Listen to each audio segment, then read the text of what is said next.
Known for blending documentary techniques, historical events, and narrative storytelling, today's filmmaker delivered one of this year's most powerful and disturbing films.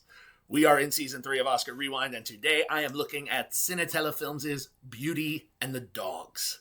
Written and directed by Kaouther Ben Hania, based on the book Coupable Devoir Été Violée by Mariam Ben Mohammed and Eva Jamshidi, the film debuted in 2017 at Cannes before releasing internationally that fall.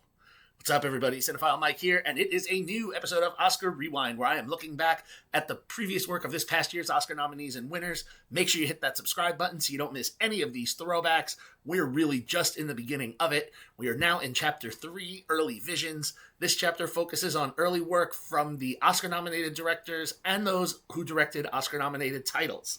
And today, Kaouther Ben Hania is a director who has had 3 Oscar-nominated films, though she has only had 1 nod. But with the new Oscar rules nominating the directors of the international features, I am sure we will hear her name again. This year, she directed the powerful The Voice of Hind Rajab, and today we look at the film that helped establish Ben Hania as a narrative filmmaker after beginning her career in documentaries and experimental work. Now, if you've never seen Beauty and the Dogs, here is the quick spoiler-free setup. Miriam, played by Mariam Al Ferjani, is having a moment of joy. Avoiding her strict father, she is out at a college party with her friends, she's dancing the night away, and she even catches the eye of Yusuf, played by Ghanem Jreli. After some flirtation, they step outside. We then have a very quick time jump and see Miriam running in a state of distress, running from Yusuf. And at first glance, we believe that he is after her, but we quickly see that he's trying to help her. As a police car drives by, instead of running to it, she screams and tries to run from it, shielded by Yusuf. We learn that in the interim between them walking outside and her running, they were both accosted by police officers who separated them and in that time assaulted Miriam.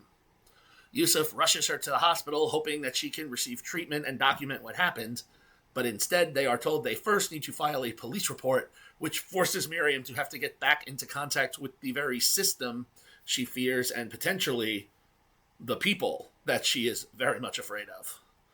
Following the regulations, they go to the police station where they are met with hostility and some interesting behavior from the officers, believing that she's just there to cause more trouble for them. However, as Miriam and Yusuf continue to push forward to make the report, they are confronted with a series of circumstances and individuals that present that things are not as straightforward as they would have them be. And it all comes to a stretched out conclusion. Here's what I'll say. This is the 4th film I have seen of Ben Hania, and with each one, I am very impressed with her style and a lot of what she does. She crafts films that immediately pull you in and refuse to let you go. And when you think you know where the story is heading, she has a way of quietly shifting your expectations, and that is something that happens repeatedly throughout Beauty and the Dogs. I mean, it is a thriller through and through, and at times uncomfortable to watch. Told in chapter form, each chapter in Miriam's journey unfolds in one single continuous take. Johan Holmqvist's cinematography becomes a character unto itself, trapping us alongside Miriam as every obstacle piles onto the next. The result is a cinema verite style that feels immediate, immersive, and increasingly nerve-wracking. And in addition to crafting a thriller, Ben Hania shines a harsh light on how women are viewed, judged, and often dismissed within institutional systems. Miriam, when we meet her, is a more conservative young woman, full dress, simple looks, and thanks to her friend at the party who convinces her to dress it up a little bit, she is very quickly painted in a certain light because of the way she looks now, from the fuller dress to the strapless mid-length dress, called a whore and looked at as less than. She's just trying to right the wrong, but because of her status, or the way that they depict her status, she's greatly disrespected. Mariam Al Ferjani carries this film on her shoulders.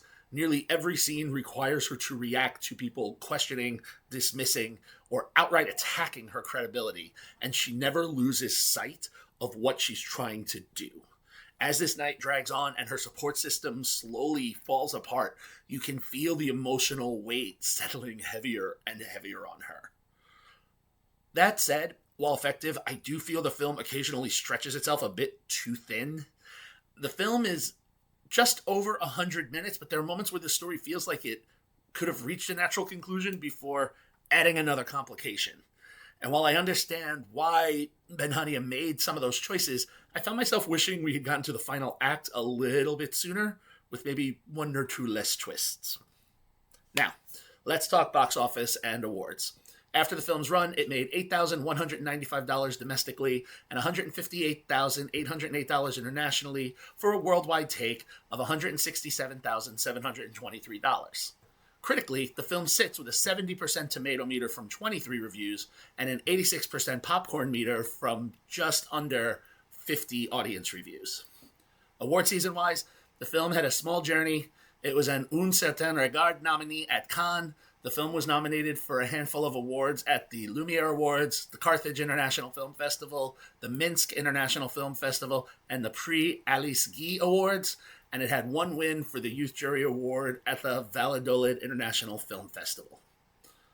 A well-made film, even if a bit too long, it is a solid 4-star film. If you would like to catch Beauty and the Dogs, it is currently streaming with ads on Plex. And that's it for episode 22 of season 3 of Oscar Rewind. If you enjoyed this episode and want to check out the others, make sure to subscribe to the channel and let me know in the comments, have you ever seen a film where the camera work alone completely changed the way that you experienced the story?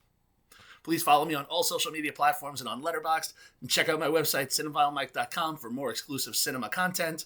I will see you for the next Rewind, but until then, this is Cinephile Mike saying take a break and watch something new.